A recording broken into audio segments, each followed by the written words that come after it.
This is What Now with AI. I'm Tom, and I'm an AI skeptic. And I'm MJ, and I'm an AI realist.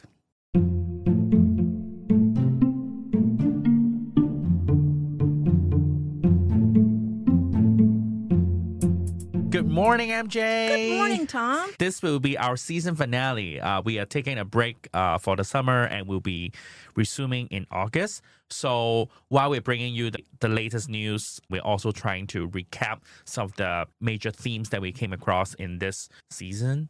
One of the themes that we've had this season is about agents. Yes. Remember that I predicted agents would be big Yes. and the chat box would disappear. Well, we still have the chat box. We'll have to see whether or not it morphs. But agents have become a huge deal now. There are a couple of new developments from Google that are in line with the growth of agents. One is Google's product called Anti-Gravity. Mm-hmm. Anti-Gravity is their equivalent to Claude Desktop or the Perplexity browser. Another development. This one's going to be big, I think, for universities, for higher education as institutions. Google announced the Enterprise Agent platform. So they're really pushing all of their enterprise services to be agent-based. Yeah, I actually want to propose a counterexample of what you're saying. I'm part of a brunch group, and I met two new people there who one works at a department in the state of Michigan and one used to work there. And the guy who left the department said that the reason why he left is because the HR was working too slowly.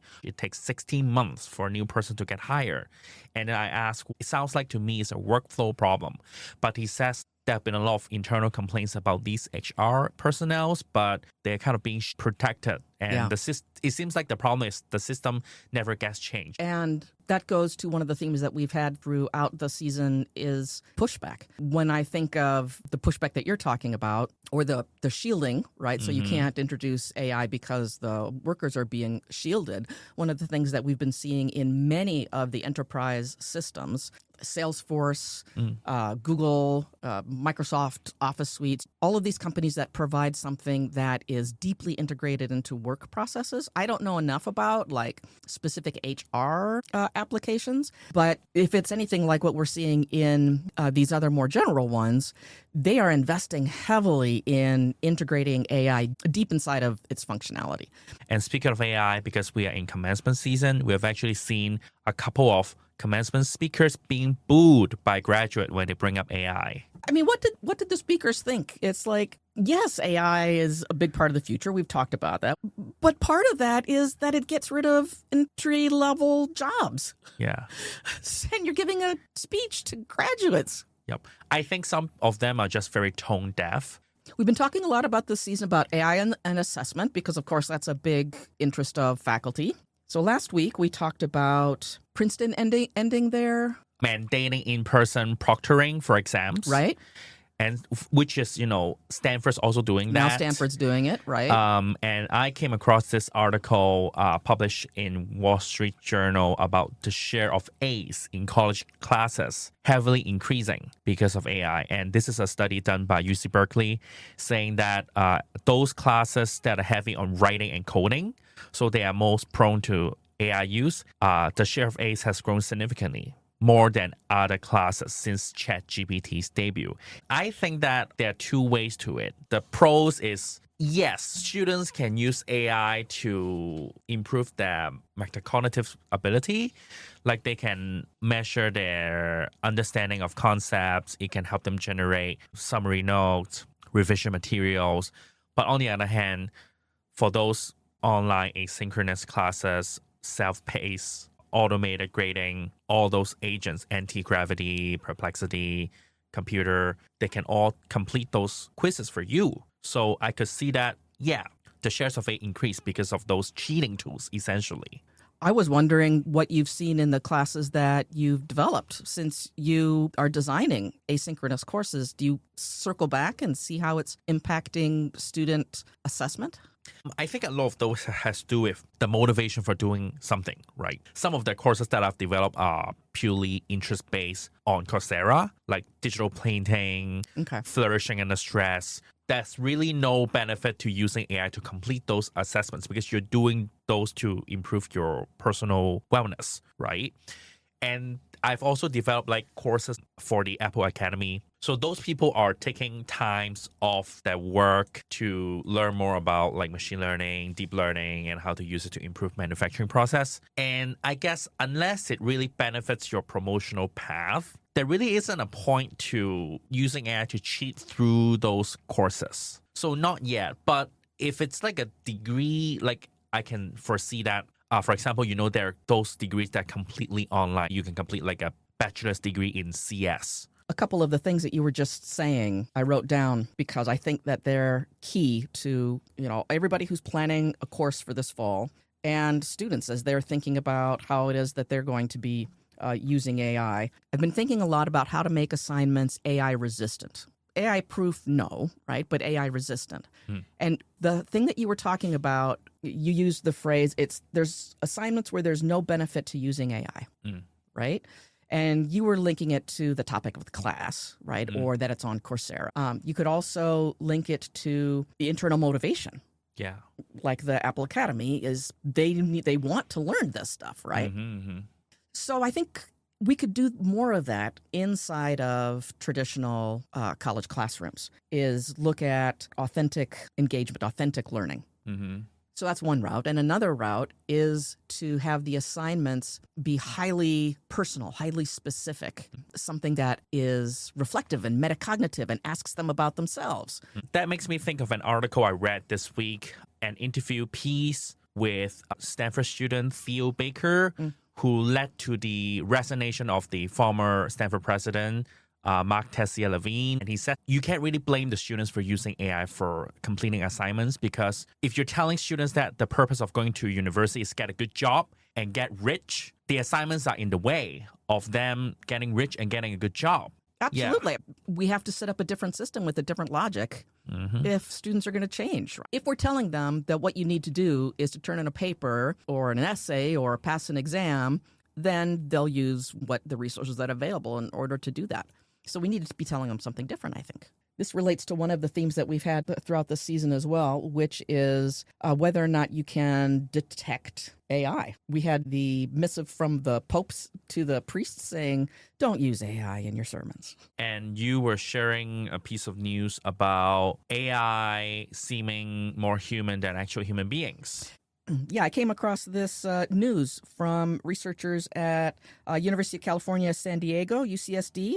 They were studying ChatGPT 4.5. So it's not the most recent one, 5.5. And what they were judging was a variation of the Turing test. So you remember the Turing test is, can a machine pass for a human? So their take was to see whether or not people could differentiate when they were talking to an AI versus when they were talking to a human. So they found that when no special instructions were given to the AI, people could, like 3/4 of the time or more, tell that it was an AI. But they found that when they gave the AI system a persona, GPT 4.5 was judged to be human 73% of the time. More than actual humans were identified as being human.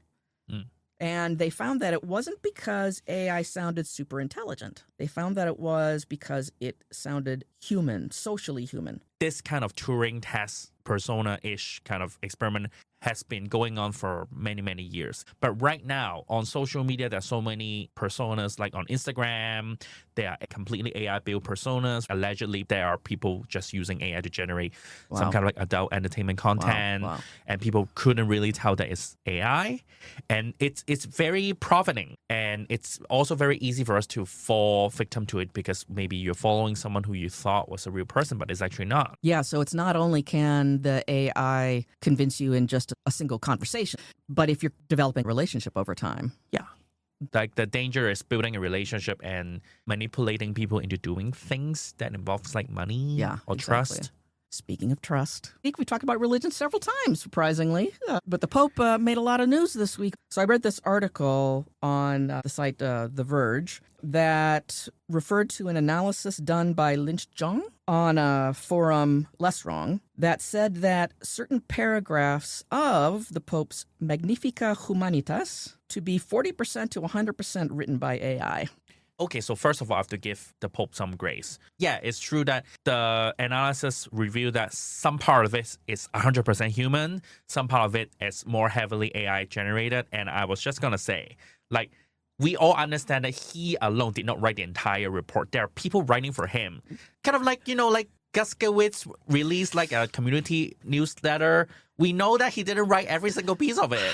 It's just news. You're just breaking my idealized version, Tom. People don't always write what it is that they say they wrote. Speech writers. We're okay if people use human speechwriters, but suddenly we're not okay if they use AI speechwriters. Is that what you're saying? That's a hot take. Speaking of people against speechwriters being taken away, I think it reflects the kind of fear or unease about AI eliminating entry-level positions in general. Mm-hmm. And I was talking with a couple of friends at a crafting group. They were talking about this nonprofit that they work with and how the nonprofit wants to evaluate whether or not AI is giving accurate information about the topic that their nonprofit is on.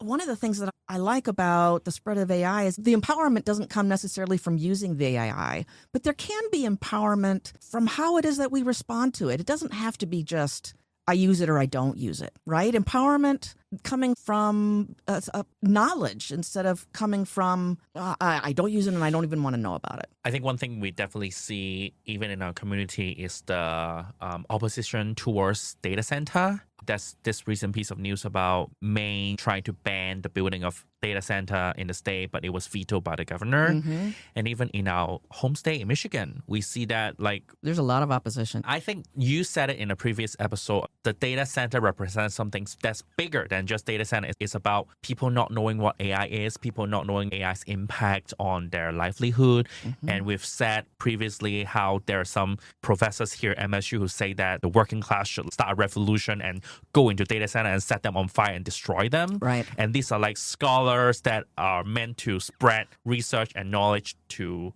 the public. Right. Here's a prediction for the fall. In addition to the prediction of agents, I think another prediction is going to be the macro level conversations, because we might finally join the countries that have national regulation about AI. I think it's going to move to that level. I think in the education space, there will be more discussion about the value of online self-paced courses. There have been a lot of discussion saying that those are dead. If those are dead, then what are we going to do with the existing structure? Is Coursera dead? Are universities offering exclusively online degrees dead? There are a couple of universities like Liberty University, Western Governors University, American College of Education. Those universities, they offer a lot of like exclusively online degrees. Mm-hmm. You can get a doctorate degree completely online. And that goes to the whole assessment thing, right? What's legitimate? What's valid? What's real?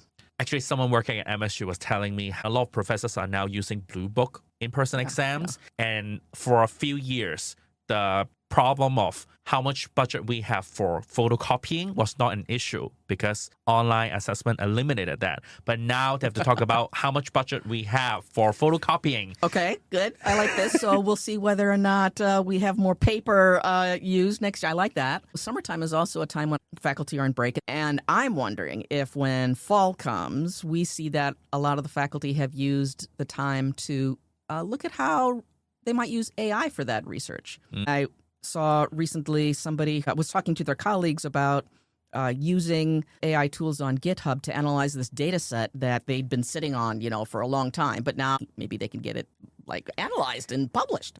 Any predictions for students? I feel like the division between two groups of students will be bigger. One group of students will be really passionate about AI. They will discover new ways to use AI to help with their learning or maybe like help them cheat. There'll be another group of students who are very against AI, as we've already seen even here at MSU.